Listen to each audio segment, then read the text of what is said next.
Nagsisimula ang kwento sa isang tradisyonal na bahay sa Japan na napapalibutan ng malinaw na tubig at masaganang halaman. Sa loob ng bahay ay may isang batang lalaki na nagngangalang Minato ang sumusunod sa kanyang lolo, habang may hawak na palayok sa kanyang mga kamay. Pagkatapos nilang pumasok sa isang silid ay tinulungan siya ng kanyang lolo na ilagay ang palayok sa isang mataas na lagayan. Pagkatapos nito ay binigyan ng matanda si Minato ng ilang merienda para ilagay din sa lagayan at habang inilalagay ng bata ang mga pakete sa lagayan, isang batang babae sa kalapit na silid ang lumingon na para bang naamoy niya ito. Maya-maya ay tumakbo siya papunta sa silid at napansin ito ni Minato at habang siya ay nadidistract, palihim na kinuha ng batang babae ang mga merienda mula sa lagayan bago mabilis na tumakbo palabas at agad na lumingon si Minato at nahuli siya sa akto. Ngunit ngumiti lang ng kaakit-akit ang bata bago tuluyang mawala sa hangin. Sa pag-aakalang multo iyon ay natakot si Minato, ngunit pinakalma siya ng kanyang lolo at sinabing totoong-totoo ang batang nakita niya at ipinaliwanag ng lolo ni Minato na nakakakita siya ng mga bagay na hindi karaniwang nakikita ng karamihan, kaya nakita niya ang batang babae na isang mapayapang espiritu na matagal nang naninirahan sa kanilang bahay. Pagkalipas ng ilang taon at nang lumaki na si Minato, lumipat siya mula sa bahay ng kanyang lolo papunta sa isang abandonadong bahay na dating pag-aari ng isang malayong kamag-anak at habang naglalakad si Minato papunta sa kanyang bagong bahay, isang binatang nagngangalang Harima ang nagulat nang makitang may bagong lilipat sa kanilang lugar. Samantala pagdating ni Minato sa kanyang bagong bahay, namangha siya sa laki nito at isang madilim na aura ang nagmumula-mula sa kailaliman ng bahay kaya't nakaramdam siya ng kaba at gayunpaman, binaliwala niya ang pakiramdam na iyon at sinubukan na buksan ang pinto gamit ang kanyang susi. Sa sandaling dumidikit ang susi sa kandado, may lumitaw na misteryosong kapangyarihan na nagtaboy sa maitim na ulap at nagulat si Minato at tiningnan ang note at ang susi sa kanyang kamay, at napansin niyang naglaho ang mga salitang nakasulat doon. Pagkatapos ay biglang umihip ang malakas na hangin mula sa kung saan at tinangay ang note mula sa kanyang mga kamay, matapos lumipad sa hangin at nahulog ang note sa isang liblib na dambana bago tuluyang maglaho ang natitirang sulat dito. Sa kaibuturan ng dambana may isang pares ng nakakatakot na mata ang nagbukas sa mundo at bumalik sa bahay. Inilapag ni Minato ang lahat ng kanyang gamit at gumawa ng listahan ng mga gawain sa paglilinis na kailangan niyang gawin at habang kausap niya ang kanyang ina sa telepono, iniisip niya kung bakit walang bumili sa malaking bahay na iyon kahit maganda ang lokasyon at napakalaki nito. Ipinaliwanag ng kanyang ina na may ilang interesadong mamimili na bumisita sa bahay, ngunit pagdating nila ay agad din silang umalis ng walang paliwanag at tumatango si Minato, ngunit kinalimutan din agad ang nakakalitong detalye habang tinatapos ang paglilinis ng buong lugar. Pagkatapos ay naglakad siya papunta sa hardin, ngunit napansin niyang may ilang bulaklak na nakakalat sa lupa at nagtaka si Minato dahil hindi niya maaalala na nagdala siya ng mga bulaklak. Kaso napansin niya ang isang kakaibang nilalang na nakatingin sa kanya mula sa mga palumpong sa hardin. Pagkaraan ng ilang oras ay dumating ang hardinero at matapos ang ilang oras, natapos niyang linisin ang buong hardin at pagkatapos ay sinimulan niyang suriin kung saan siya maaaring magtanim ng ilang bagong puno sa hardin ni Minato. Naisip ni Minato na hindi dapat magtanim ng kahit ano dahil pansamantala lang siyang nakatira sa bahay ng iba, kaya't sumang-ayon ang hardinero. Biglang may isang madilim na aura ang nagtipon sa balikat ng tagapangalaga, na nagdulot sa kanya ng matinding sakit at habang napapansin ni Minato ang paghihirap ng lalaki, isang malakas na hangin ang dumaan sa bahay at naging dahilan para lumipad ang isa sa kanyang mga note at dumidikit ito sa balikat. Sa sandaling dumidikit ang note sa lalaki ay agad na nawala ang sakit nito at habang ipinagdiriwang ng lalaki ang bigla niyang paggaling, napansin ni Minato na muli na namang nawala ang lahat ng sulat sa kanyang note. Pagkatapos ay nakita niya ang maraming damo na nakakalat sa lupa sa malapit at nagtaka kung dinala iyon ng hardinero. Inihayag nito na wala siyang dalang kahit anong dagdag na halaman, kaya tuluyang nalito si Minato at kinabukasan ay nagising siya at lumabas upang huminga ng sariwang hangin sa hardin, kaso nakita niya ang isang kumpol ng mga raspberry na nakalagay mismo sa labas ng kanyang pintuan. Sa pagkakataong ito ay nakita niya ang isang kakaibang nilalang na papalayo mula sa lugar, na nagpaalala sa kanya sa batang babae sa bahay ng kanyang lolo at sa wakas ay naunawaan ni Minato na ang espesyal na nilalang ang nagdadala sa kanya ng mga regalo na ito, tulad ng ginagawa ng batang babae noon kaya't nagpasya siyang pumunta sa palengke upang bumili ng mga alay. Pagbalik niya ay naglabas siya ng ilang matatamis at inumin upang iaalay bilang pasasalamat. Pagkatapos mailagay ni Minato ang lahat ng regalo ay may isang misteryosong Zoro ang dumating sa kanyang hardin na naaakit sa masasarap na amoy. Pagkatapos ay ipinakita ng Zoro ang kanyang tunay na anyo kay Minato at humingi ng paumanhin sa pagpasok sa kanyang lugar. Nagulat siya at nagtaka kung bakit siya kinakausap ng puting aso at ipinaliwanag ng Zoro na hindi siya aso. Ang pangalan niya ay Yagami at siya ang Diyos ng bundok sa lugar na iyon. Nagtaka si Yagami kung bakit mahinahon lang si Minato matapos siyang makita. Ipinaliwanag ni Minato na naaawa lang siya rito dahil naging mabait ito sa pagdadala sa kanya ng maraming regalo at pagkatapos ay inalok niya ng matatamis at inumin si Yagami, na agad namang kumain ng walang pag-alinlangan. Habang tinatamasa ni Yagami ang mga matatamis ay inalok din siya ni Minato ng alak, subalit humingi si Yagami ng tubig lamang at dahil masyado nang mahina ang kanyang kapangyarihan para kayanin ang alak, pumayag si Minato at binigyan siya ng tubig na binili sa tindahan na tinamasa ni Yagami tulad ng tubig mula sa kanyang likas na bukal. Pagkatapos ay nagpasalamat si Yagami kay Minato sa pagligtas sa kanya, at inihayag na ang kanyang kapangyarihan ay nagtaboy sa ilang masasamang espiritu na sumisipsip ng kanyang lakas at nalito si Minato, dahil hindi niya maalala na nakipaglaban siya sa kahit anong espiritu.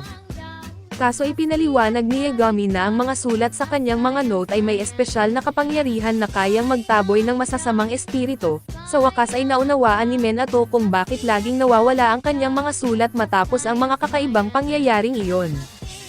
Biglang bumalik ang hardinero sa kanyang bahay upang kunin ang ilang gamit na naiwan niya sa hardin. Nahiya si Minato dahil nandoon si Yagami kaso ipinaliwanag niya na hindi nakikita ng mga normal na tao ang mga espiritu tulad niya at gaya ng inaasahan, dumaan lang ang hardinero nang walang napapansing kakaiba.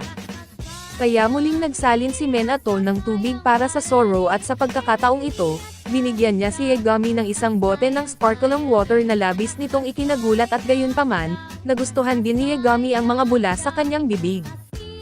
Habang patuloy siyang umiinom ay iniisip ni Minato kung bakit may kapangyarihan ang kanyang mga salita na magtaboy ng masasamang espiritu, kahit si Yagami ay hindi alam ang eksaktong dahilan kaya't tinanong niya si Minato kung palagi bang pinupuri ng mga tao ang kanyang husay sa pagsusulat. Sumagot si Minato na oo at ipinaliwanag na dati ay may pauupahan ang kanyang pamilya. Noon ay may isang costumer na naglagay ng sulat kamay ni Minato sa karatula ng kanilang paupahan at sinabing huwag niya itong alisin, at iminungkahi pa na gumawa siya ng isa para sa sarili niyang bahay. Pagkatapos noon ay binayaran siya ng costumer upang gumawa ng katulad na sulat para sa kanya. Mula noon ay naging libangan na ni Minato ang paggawa ng mga karatula at ipinakita niya ng may pagmalaki ang ilan sa kanyang mga gawa kay Yagami, na nagsabing isabit niya ang mga iyon sa buong bahay. Matapos may sabit ni Minato ang lahat ng karatula sa paligid ng mansyon, nagliwanag ang mga ito at bumuo ng isang parisukat na hadlang sa paligid ng lugar at namangha si Minato na ang kanyang sulat ay may ganitong kalakas na kapangyarihan, ngunit sinabi ni Yagami na maaari pa itong lumakas kung masanay niya ito. Makalipas ang ilang araw ay bumalik si Yagami sa bahay ni Minato upang kumain muli ng matatamis. Pagkatapos kumain ay ipinakita niya kay Minato ang kapangyarihang kanyang nabawi, kaso masyadong maliwanag ang liwanag ni Yagami kaya ibinaba niya ito. Samantala sa isang abandonadong pasilidad, dalawang masasamang espiritu ang sumugod kay Harima na agad nagsimulang magbigkas ng kakaibang mga salita at sa sandaling malapit na siyang abutin ng mga espiritu, natapos niya ang pagbigkas at lumikha ng asol na hadlang na pumipigil sa mga ito. Sa halip na umatake muli ay umatras ang mga espiritu at tumakas palabas ng gusali at sa kabila ng panganib na dala ng mga masasamang espiritu, tumakbo si Harima dahil may posibilidad na umatake ang mga ito sa mga inosenteng tao sa kalapit na palengke. Habang hinahabol niya ang mga espiritu ay napansin ni Harima si Minato na naglalakad sa kanto ng isang eskinita. Wala siyang oras para mababalaan ito kaya't bumangga ng direkta ang espiritu kay Minato at para sa kanyang sorpresa, ang espiritu ang tuluyang nasira. Pagkatapos nito ay nahulog sa lupa ang kanyang orb at walang nakapansin sa bola, at sa halip ay nainis si Minato dahil muli na namang nawala ang kanyang listahan ng mga bibilhin at nagsimulang magreklamo si Minato tungkol sa kanyang listahan kay Harima, na nagtanong kung bibili ba siya ng mga trash bag o kung anuman. Sa kabutihang palad ay naghahanap nga si Minato ng mga trash bag, kaya natuloy ang kanyang pagpunta sa palengke at nagpasalamat siya kay Harima at mabilis na tumakbo upang bumili ng mga ito, habang ang kakaibang orb ay tahimik na gumugulong sa mga kalye. Samantala pabalik sa mansyon ni Minato, pinagmamasdan ni Yagami ang sirang hardin at ginamit ang kanyang kapangyarihan upang ayusin ito at pagkatapos, lumabas si Minato upang tingnan ang hardin at nakita niyang naibalik na ang tubig at ganap na gumanda muli ang mga halaman. Nagpasalamat siya kay Yagami sa tulong nito, ngunit napansin niyang lumiit ang kawawang Zoro matapos gumamit ng napakaraming kapangyarihan at pagkalipas ng ilang araw, umuwi si Minato na inaasahang makikita si Yagami sa hardin. Ngunit nagulat siya nang makita na si Yagami ay nasa mas maliit pang anyo kaysa dati, kasama ang tatlong iba pang hayop at ipinaliwanag ng maliit na si Yagami na ang mga iyon ay kanyang mga kamag-anak na sina Seri, Utsugi at Torek. Inalok sila ni Minato ng ilang matatamis at agad nila itong kinain, nang makita niyang masayang kumakain ang mga ito at iginiit ni Minato na kainin lang nila ang gusto nila at pagkaraan ng ilang sandali, naubos nila ang matatamis at bumalik si Yagami sa kanyang normal na laki dahil sa dami ng kanyang nakain. Pagkatapos ay napansin niya si Harima na nakatayo sa labas ng mansyon, kaya binanggit niya kay Minato na buksan ang pinto at nanginginig si Harima nang maramdaman ang napakalakas na presensya sa loob ng bahay ni Minato. Pagkakabukas ng pinto ay agad niyang tinanong si Minato kung maaari siyang pumasok upang makipag-usap. Sa loob ay ipinaliwanag ni Harima na siya ay isang profesional na exorcist na kabilang sa isang ahensya ng gobyerno. Pagkatapos ay tinanong niya si Minato kung siya ba ang gumamit ng kakaibang kapangyarihan upang durugan ang masamang espiritu sa palengke. Naalala ni Minato ang insidente kaya't ipinaliwanag ni Harima na kamakailan ay mas dumami ang masasamang espiritu kaysa sa dati. Para sa kanyang trabaho ay hiniling niya kay Minato na gumawa ng isang talisman gamit ang kanyang kapangyarihan at bagamat nalilito si Minato, ipinaliwanag ni Yagami na magsulat lang siya muli ng isang listahan ng bibilhin para sa kanya. Tinanong ni Minato si Harima kung gusto ba talaga nito ng isang listahan ng bibilhin, na tuluyang nagpagulo sa isip ng lalaki at nagtaka si Harima kung ang mga item sa listahan ni Minato ay may kinalaman sa ilegal na bagay, ngunit nang magsimulang banggitin ni Minato ang mga pangkaraniwang bagay tulad ng tsaa at toilet paper ay nabulunan si Harima sa iniinom niyang tsaa dahil sa gulat. Nang matapos isulat ni Minato ang listahan ay napansin ni Harima na may taglay itong misteryosong kapangyarihan, samantala ay nakaramdam ng pagod si Minato sa hindi malamang dahilan, kaya ipinapaalala ni Yagami na kakagamit lang niya ng maraming kapangyarihan. Sa huli ay naglabas si Harima ng malaking halaga ng pera upang bayaran ang mahalagang listahan ng bibilhin ni Minato. Sa una ay tumanggi si Minato sa pera at ipinapaalala kay Harima na simpleng mga salita lang ang isinulat niya kaso iginiit nito na hindi siya magbabayad ng mas mababa sa halaga nito, kaya tinanggap ni Minato ang bayad kahit labag sa loob niya. Gayunpaman ay nagbigay pa siya ng isang huling regalo bilang pasasalamat sa malaking bayad. Gumuhit si Minato ng simbolo ng Pentagon sa kamay ni Harima at ipinaliwanag na may kaugnayan ito sa trabaho ng isang exorcist. Sa sandaling iyon ay nakatanggap si Harima ng isang agarang tawag upang asikasuhin ang isang kaso, kaya agad siyang umalis sa bahay at pagdating niya sa lugar ay nakita niyang napapalibutan ang kanyang mga kasama ng isang napakalaking masamang espiritu na hindi pa nila nakita noon. Agad na sumugod si Harima sa espiritu, ngunit humarap ito sa kanya at muntik na siyang lumunin kaso sa kanyang ikinagulat at ang Pentagon sa kanyang kamay ang tuluyang sumisira sa espiritu, na nagpakita ng tunay na lakas ng kapangyarihan ni Minato.